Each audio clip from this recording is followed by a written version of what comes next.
নমস্কাৰ, মই ৰঞ্জন চৌধুৰী।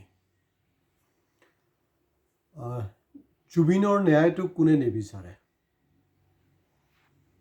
এইটো আপোনালোকে বিচাৰ কৰিব। কাৰণ আৰম্ভণিৰ পৰা আপোনালোকে মন কৰক, 19 ছেপ্টেম্বৰৰ পৰা মৃত্যুৰ দিনৰ পৰা কি হৈ আছে, কাৰ কি ভূমিকা, সেইটো যদি অলপ চালি জাৰি চাই আপোনালোকে নিজে বিচাৰি পাব যে প্ৰকৃততে কোনে নিবিচাৰে আৰু কোনে বিচাৰে। এই দুটাৰ মাজত ব্যৱধান আছে, বিচৰা মানুহ আৰু নিবিচৰা মানুহ। এতিয়া আপোনালোকে চাব, কেতিয়াবা আমি ডেছক্ৰিপশ্যনত এটা বস্তু লিখোঁ বা কেতিয়াবা ধৰি লওক কাৰো লগত হোৱাটছএপত কমিউনিকেশ্যন হৈছে, তেতিয়া কমিউনিকেশ্যন হওঁতে আমি এটা বিশেষকৈ জুবিনৰ ওপৰত যিমান এপিছ'ড আছে, কাৰণ মেজৰ এপিছ'ড আমি জুবিনৰ ওপৰতে কৰি আছোঁ 19 ছেপ্টেম্বৰৰ পৰা, তাত চাব যে খুব কেটাগৰিকেলি লিখা আছে যে 19 ছেপ্টেম্বৰৰ পৰা আমি ধাৰাবাহিকভাৱে জুবিন গাৰ্গৰ ওপৰত আমি এপিছ'ড কৰি আছোঁ। গতিকে প্ৰতিটা ভিডিঅ' আৰম্ভণিৰ পৰা শেষলৈকে শুনিব আৰু ধৈৰ্য সহকাৰে শুনিব, আৰামত শুনিব। এবাৰ বুজোতে অসুবিধা হ'লে দুবাৰকৈ শুনিব, কোনো দিগদাৰ নাই। তাৰপিছত আপুনি কমেণ্টছ দিয়ক। আৰু হয়, আৰু এটা কথা লিখিছোঁ, দুই এজনো দেখিছোঁ মই যে আপত্তি কৰিছে। তো আপত্তি কৰা মানুহ কেইজন, মানে কোনটো ফয়দৰ, সেইটো আপোনালোকে বিচাৰ কৰিব। তাত তেওঁলোকে লিখি আছে, আমি কৈছোঁ যে এইটো, আৰু আমাৰ চেনেল ৰঞ্জন চৌধুৰী অফিচিয়েল, আপোনালোকে ছাবস্ক্ৰাইব কৰক। মানে জুবিনৰ ন্যায়ৰ যি মানে আন্দোলন, তাক আৰু শক্তিশালী কৰিবলৈ। তো দুই একজন লিখিছে মোক যে এইটো ন্যায়ৰ আন্দোলন শক্তিশালী কৰাৰ লগত আপোনাৰ চেনেল ছাবস্ক্ৰাইব কৰাৰ কি সম্পৰ্ক আছে? একজেক্টলি আমাৰ সম্পৰ্ক আছে। আমাৰ সম্পৰ্কটো হ'ল যে মৃত্যুৰ দিনৰ পৰা আমি ধাৰাবাহিকভাৱে যিমান এপিছ'ড কৰিছোঁ, কোনোবাই যদি চোৱা নাই, সময় লৈ লাহে লাহে লাহে লাহে ডেইলি লাগিলে এটাকে দেখক, কোনো অসুবিধা নাই। তাত চাব, এটা সঠিক দিশা আমি দেখাইছোঁ যে কোন পন্থা আমি হাতত ল'লে, কোনটো লাইনত গ'লে প্ৰকৃততে আমি ন্যায় পাম। সেইটো কাৰণে, বেলেগ একো নাই। আপোনালোকে বহুত কিবা কিবি চাই আছে, কিন্তু এইটো চাওক। আৰু যিকেইজনে জুবিনৰ চৰিত্ৰ হনন কৰিলে, ধাৰাবাহিকভাৱে কৰিলে, তেওঁলোকৰ সেইবিলাক কিন্তু চাই আছে, তেওঁলোকক আকৌ ছাবস্ক্ৰাইবো কৰি আছে। মোৰ কোনো আপত্তি নাই। ছাবস্ক্ৰাইবটো কেলৈ কৰিবলৈ কৈ আছোঁ, কাৰণ আপোনাৰ ছিষ্টেমত অট'মেটিকেলি ৰাতি 9টা বজালৈকে আপুনি আমাৰ ভিডিঅ'বিলাক পাই যায়। সেইটো কাৰণে, বেলেগ একো নাই। আৰু যদি আপোনাৰ অসুবিধা হয় যে আপুনি নাচাব, নাচাওক, কোনো অসুবিধা নাই। কিন্তু এই যে কথাটো, ইয়াৰ অৰ্থটো যে এটা হ'ল যে আপুনি ডাঙৰ কথা পতা আৰু সঁচাকৈ আপুনি ন্যায় বিচৰা পোৱাটো দুটা বেলেগ বেলেগ সুকীয়া বস্তু। এতিয়া ডে 1ৰ পৰা আমাৰ ষ্টেট, আমাৰ গভৰ্ণমেণ্ট, আমাৰ শাসকীয় দল বিচাৰিছিলে নেকি যে জুবিনৰ মানে মৃত্যুৰ ন্যায় বিচাৰটো হওক, ন্যায় হওক? আপোনালোকে কমেণ্টছ কৰিব, মই নকৰোঁ। কাৰণ বহু ধৰণৰ কাৰবাৰ হৈ আছে, বহুত মানে কোনোবাই কৈ আছে কিবা এটা, তলে তলে কাম কৰিছে কিবা এটা। কিন্তু এটাটো স্পষ্ট যে ষ্টেটৰ যেতিয়ালৈকে ছাপৰ্ট নাথাকিব, কোনো ব্যক্তি এনেকৈ উৎপাত কৰিব নোৱাৰিব। নাম্বাৰ 1, ইয়াৰ শিখা শৰ্মাই হওক, অতনু ভূঞাই হওক, বা এই শিৱসাগৰৰ যে উশৃংখল চলিহা, কি আছিলে জানি, শৃংখল চলিহা, যাক আমি উশৃংখল চলিহা বুলি কৈছোঁ। এই যে তাহাঁতৰ যে অতিপালি, ইমান বিশৃংখলা, ইমান যে কাৰবাৰ, এই কাৰবাৰটো মাহৰ পিছত মাহ চৰকাৰ কেনেকৈ বৰদাস্ত কৰিলে? এওঁলোকে যিবিলাক কথা পাতি আছিলে, তাৰ 10% কথা আমি আমাৰ ইউটিউব চেনেলত বা ৰাজহুৱাভাৱে ক'ৰবাত যদি কথা পাতিলোঁ হয়, ইমান দেৰিত মোৰ ওপৰত বহুত কাৰা আইন লগাই সোমাই থৈ দিলে হয়। কিন্তু তেওঁলোকৰ ওপৰত নহয়। কেলৈ? কাৰণ চৰকাৰে এইটো ছুট দি দিছিলে। এতিয়া আহিলে শৃংখলৰ কথাটো।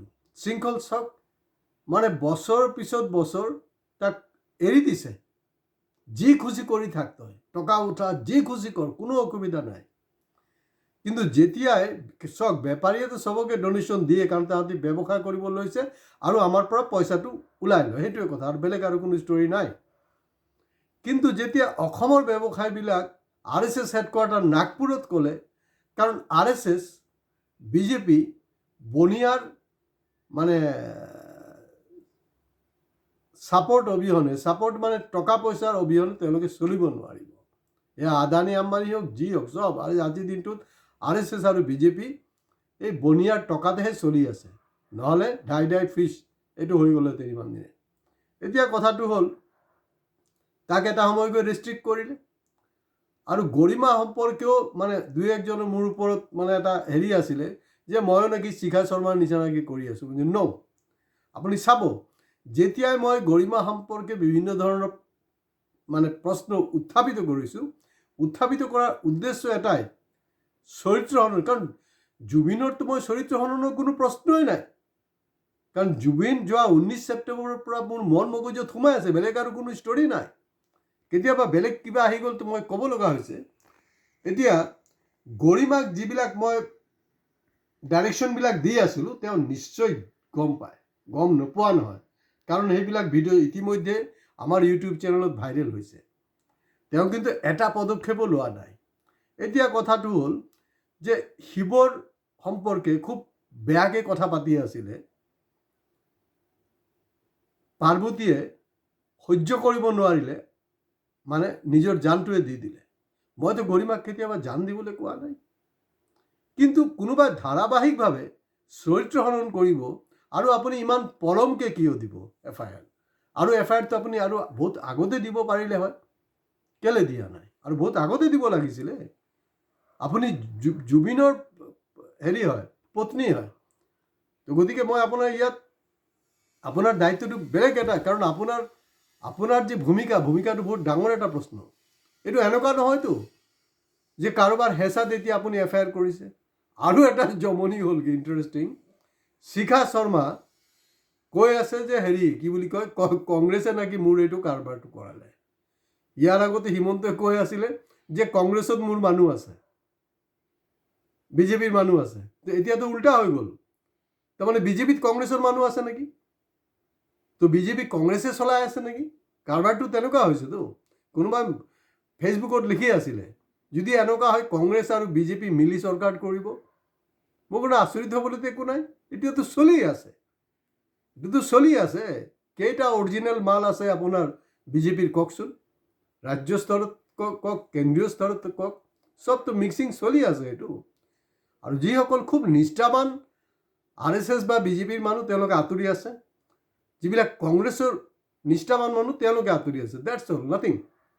এতিয়া এই যে অতনু ভূঞা সেইটো এটা ডাঙৰ প্ৰশ্ন নহয় জানো? সেইটো মই আপোনালোকৰ ওচৰত এৰি দিছোঁ, আপোনালোকে কমেণ্ট বক্সত কমেণ্টছ কৰিব। তেওঁ হিমন্ত বিশ্ব শৰ্মাৰ পৰিয়ালৰ যি চেনেল নিউজ লাইফৰ পৰা কিয় খেদা হৈছিলে মানুহটোক? এই কথা বতৰাবিলাক আলোচনা কৰাৰ বিষয় আছে। শৃংখলচৰীয়া, ইমান দিন উশৃংখল হৈ থাকিলে, এতিয়াও কৰি আছে, নকৰা নহয়, কিন্তু খোলাকৈ কৰা নাই। গতিকে যেতিয়া যি ঘটনা হ'ব, এতিয়া কোকৰাঝাৰত যি ঘটনা হ'ল, অগ্নিগড় হ'ল বা জুবিনক লৈ দিনে, সদায় এটা বস্তু জানি থ'ব যে ইয়াত ষ্টেটৰ এটা ছাপোৰ্ট আছে। আৰু লাষ্ট কথাটো সেইটোৱে, আমাৰ অসম আন্দোলনৰ সময়ত একজন চৰকাৰী বিষয়াই কৈছিলে, নাম নকওঁ বাৰু, আপোনালোকে এইটো বিচাৰি ওলাওক, চৰকাৰী বিষয়া এজনে কৈছিলে যে এতিয়া মানে এই আন্দোলনৰ নামত ল'ৰা ছোৱালীৰ মানে হেৰি হৈ আছে, মানে ছেক্সুৱেল কিবা সম্পৰ্ক হৈছে, অমুক তমুক, বহুত আৰু কিবা বহুত লম্বা ডাইলগ আছিলে, মই নকওঁ। কিন্তু বস্তুটো এনেকুৱা জানেনে, ভাগ্যৰ পৰিহা কেনেকুৱা? সেই বিষয়াজন শেষ বয়সত গৈ নিজে কিন্তু তেখেতৰ নিজৰ চৰিত্ৰৰ ওপৰতে বিভিন্ন প্ৰশ্ন উঠিছে। তো গতিকে পাপে বোলে বাপকো এৰি নিদিয়ে। তো গতিকে শিখা শৰ্মা হওক, অতনু ভূঞা হওক, যোনে হওক, এইটো যে কৰিছে, গতিকে এই যে ইনষ্ট্ৰুমেণ্টছবিলাক আছে, এই ইনষ্ট্ৰুমেণ্টছবিলাক সদায় চৰকাৰ, ৰাষ্ট্ৰ, ষ্টেটে সেইটোক তেওঁলোকে নিজৰ মুঠিত থৈ দিছে, আৰু তেওঁলোকৰ প্ৰয়োজন হিচাপে তেওঁলোকে ব্যৱহাৰ কৰে। গতিকে লাষ্ট প্ৰশ্ন, গৰিমা, মই এতিয়াও আপোনালৈ কৈছোঁ যে আপুনি যি ধৰণে আগবাঢ়িব লাগে, আপুনি কিন্তু আগবঢ়া নাই। ইম'শ্যনেল কথা বতৰাত কোনো কাম নাইকিয়া। আধ্যাত্মিক কথা অলপ দিনে চলিব, 26ৰ ইলেকশ্যন যাব, ঢাই ফিজ, চব খতম। আধ্যাত্মিক কথা নহয়, আপুনি দৃষ্টান্তমূলক কিবা কথা পাতক, তেতিয়াহে চবে আপোনাক চেলুট কৰিব। নমস্কাৰ।